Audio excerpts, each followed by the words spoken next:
ngapain ya Kak Feli? Ibadah. Sebelum ibadah, ayo kita doa dulu yang bakal dipimpin sama Kak Feli. Mari kita berdoa.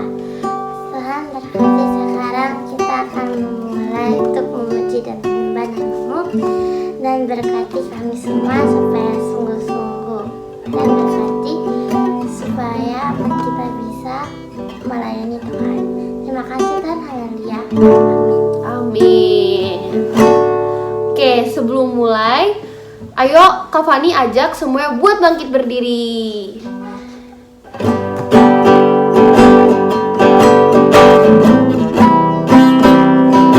Ayo tepuk tangannya semuanya.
Semangat kan? Masih. Iya. Next song.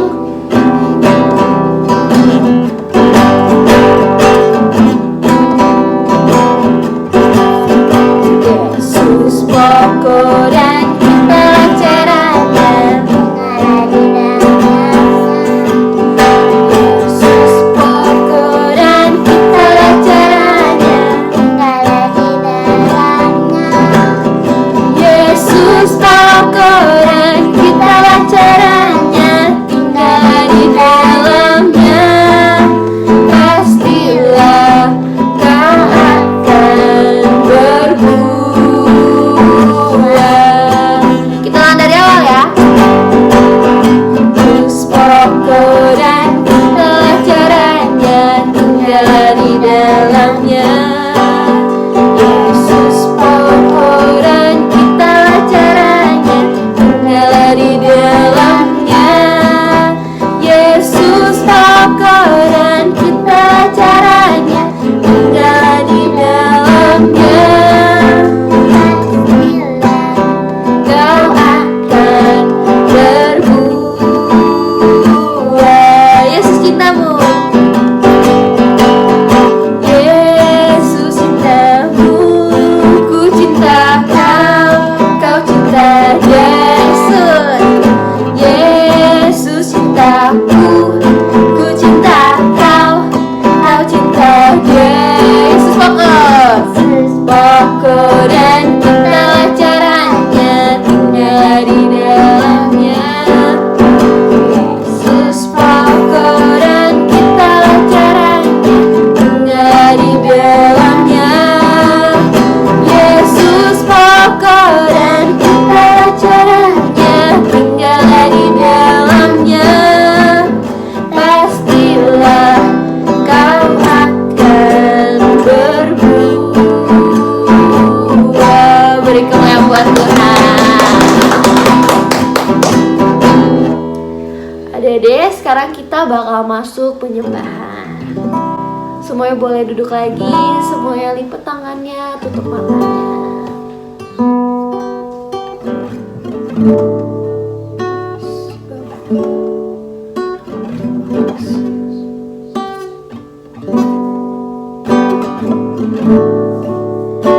Ku mau sepertimu, Yesus. Ku mau sepertimu, Yesus. Disempurnakan selalu dan segenap jalanku.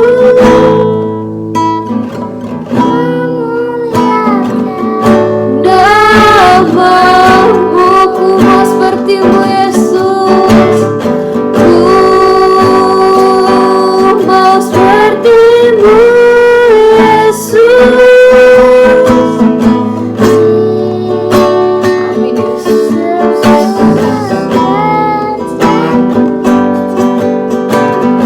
Dan segenap jalanku memuliakan namamu. Ku mau sepertimu, Yesus. Ku mau sepertimu, Yesus.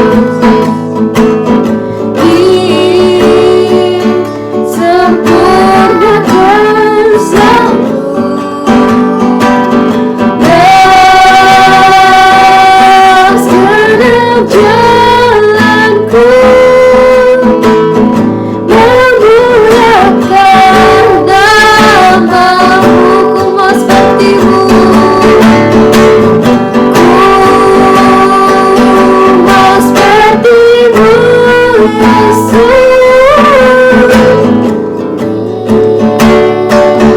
Sempurnakan selalu dan segenap jalanku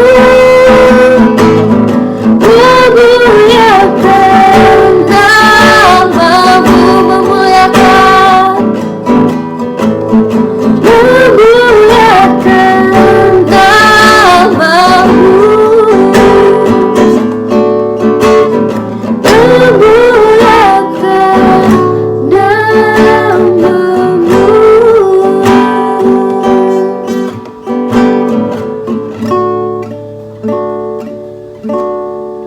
Memuliakan Tuhan, berkati Tuhan. Sekarang kita akan mendengarkan firman Tuhan dan berkati kaji ini supaya kaji ini bisa menyampaikan dengan baik dan supaya kita bisa mendengarkan dengan baik dan mengerti akan firman Tuhan-Nya.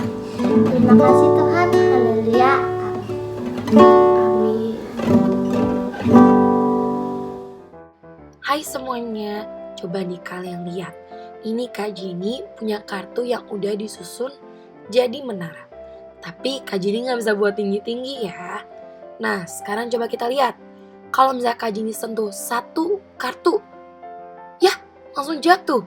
Coba sekali lagi. Nah, waduh, coba dengerin penjelasannya ya. Semuanya, kayak video yang tadi Kak Jini kasih lihat, itu kalau misalnya satu pondasi aja dirusak, maka akan menimbulkan bencana yang besar. Nah, itu sama aja kayak kita. Kalau misalnya ada satu ketidaktaatan yang kita lakuin, maka itu akan menimbulkan bencana. Oke, shalom semua. Sekarang kita mau masuk ke ceritanya nih. Cerita kita hari ini berjudul Ketidaktaatan Menimbulkan Bencana. Nah, firman hari ini diambil dari 1 Raja-Raja 11 ayat 14 sampai 40. Ayo sekarang semuanya kita siap-siap buat sama-sama mendengarkan firman Tuhan ya. Tapi sebelumnya mari kita sama-sama berdoa dulu. Kita lipat tangan kita tutup mata kita. Mari kita berdoa. Terima kasih Tuhan untuk hari ini Tuhan. Sekarang kami ingin memulai firman Tuhan kami Tuhan.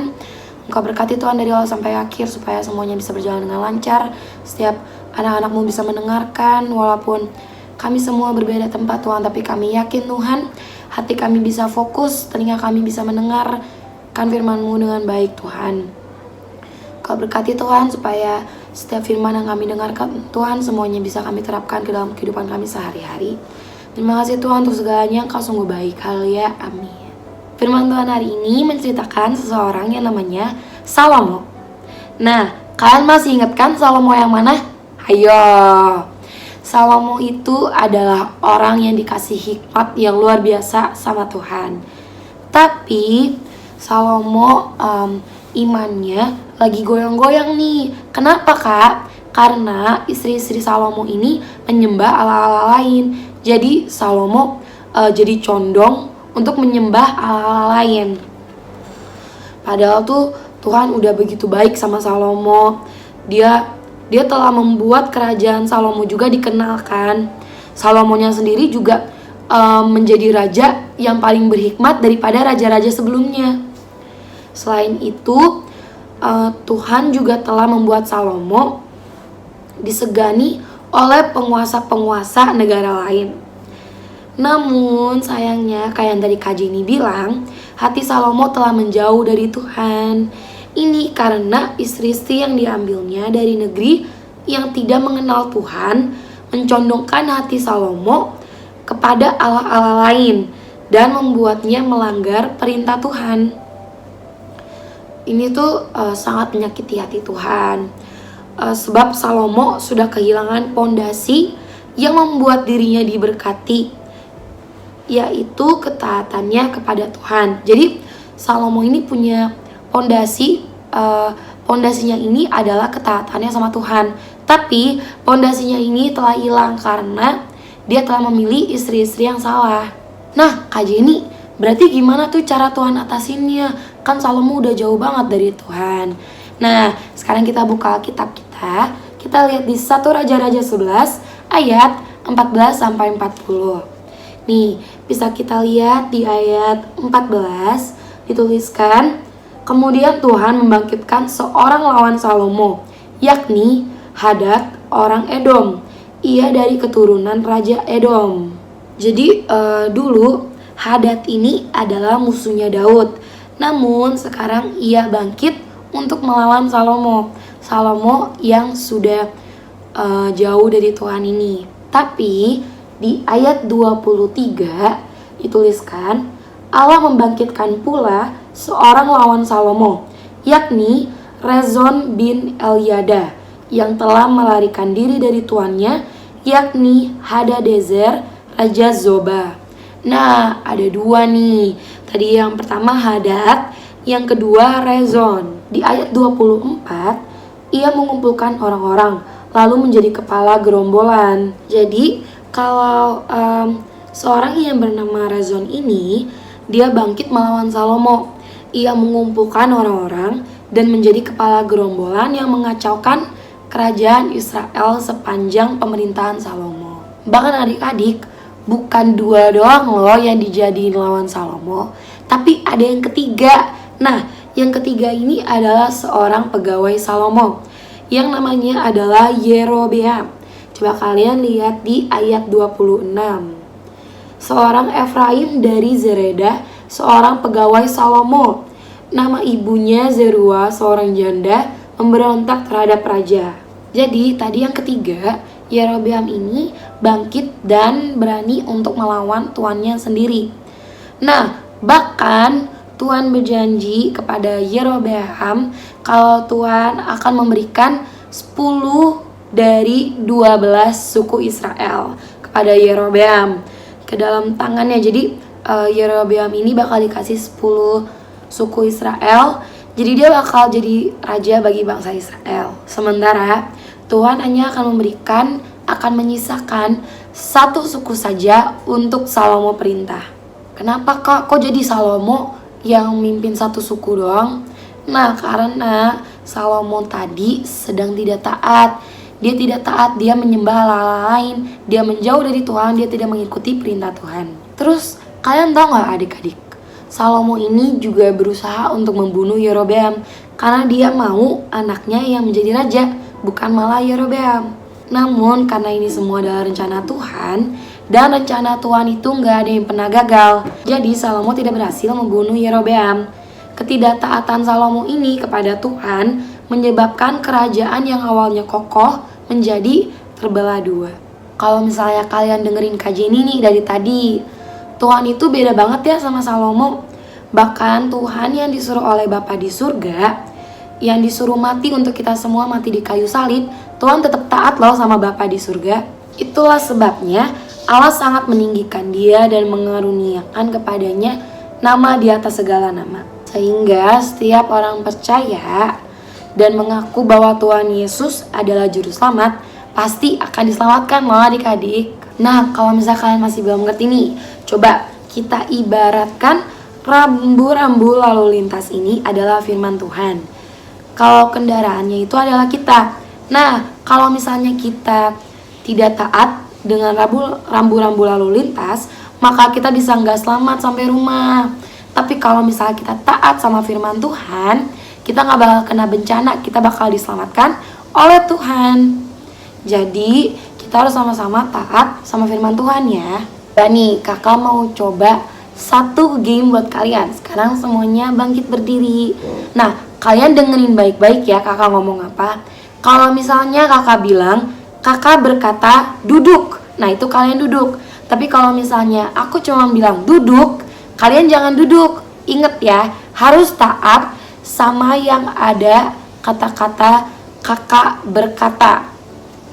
Coba kita tes dulu ya. Kakak berkata lompat.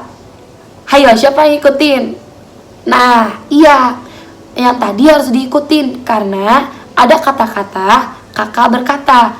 Kalau misalnya Kak Jini cuma bilang lompat, nah jangan diikutin ya. Coba ya, kita sama-sama main. Ayo, semuanya bangkit berdiri, siap-siap ya. Siapin kupingnya, buka selebar-lebarnya, dengerin kata-kata Kak Jini baik-baik. Coba, yang pertama, duduk. Hayo, siapa yang ikutin? Nah, berarti kalian salah nih, karena kan aku gak ngomong kakak berkata. Yang kedua, kakak berkata lompat-lompat. Iya, pinter, diikutin. Yang ketiga, kakak berkata duduk. Oke, sekarang kita lebih cepat lagi ya. Lompat-lompat. Hayo, siapa yang ikutin? Kakak berkata berdiri. Kakak berkata putar-putar. Berhenti. Wah, siapa yang berhenti? Berarti kalian salah karena tadi aku gak ngomong kakak berkata. Oke adik-adik, sekarang kalian boleh duduk lagi. Sekarang kita mau nonton satu video dulu ya. Ayo sama-sama kita tonton dengan sungguh-sungguh ya. Fokus, buka matanya lebar-lebar. Nah adik-adik, jadi di sini ada orang di padang gurun nih. Dia kehausan, waduh, gak ada air sama sekali di dalam botolnya. Lalu pada akhirnya dia meminta pada Tuhan, dia minta air.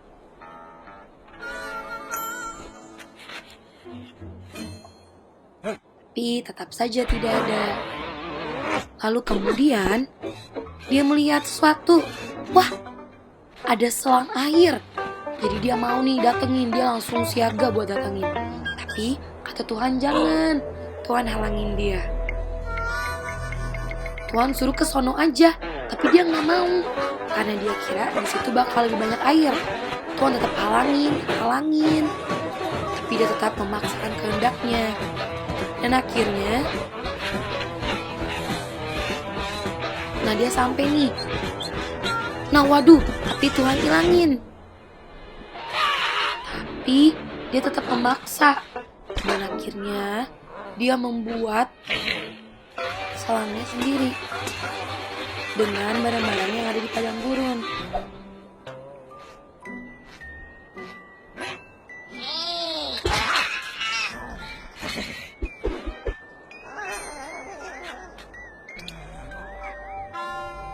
Waduh, ada airnya ternyata, tapi cuma satu tetes. Dan dia sudah merasa sangat bangga.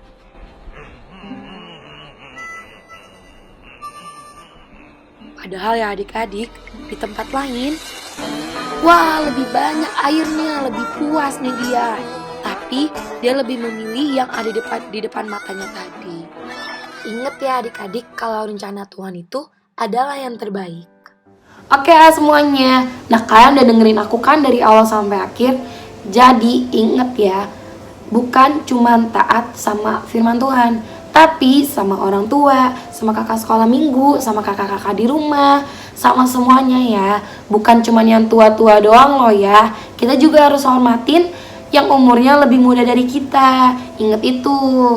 Kenapa kak kita harus taat sama orang tua, sama kakak pembina, sama semua orang? Karena semua orang itu berharga layaknya firman Tuhan.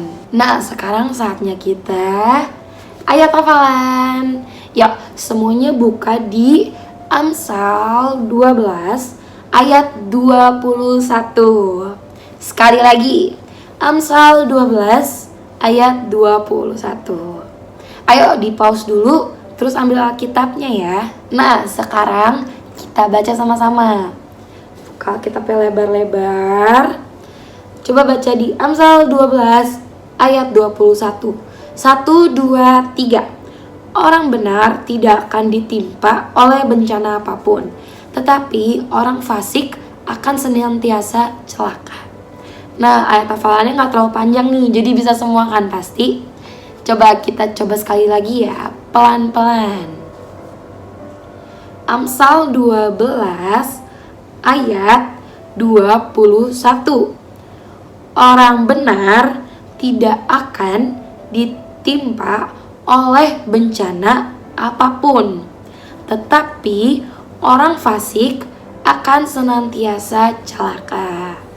Jangan lupa untuk di video ini ya adik-adik. Oke, Kak Jenny berharap kalian semua bisa ingat tadi pesan-pesan yang udah Kak Jenny sampaikan di materi tentang ketidaktaatan menimbulkan bencana. Oke, sekarang kita udah selesai, kita sama-sama mau berdoa penutup. Semuanya lipat tangannya, tutup matanya, jangan ngintip ya. Ayo, mari kita berdoa. Terima kasih Tuhan untuk hari ini, terima kasih atas pesan-pesan-Mu Tuhan yang Kau telah berikan kepada kami semua. Kami mengucap syukur juga Tuhan atas perlindungan-Mu Tuhan dalam sehari-hari kami Tuhan.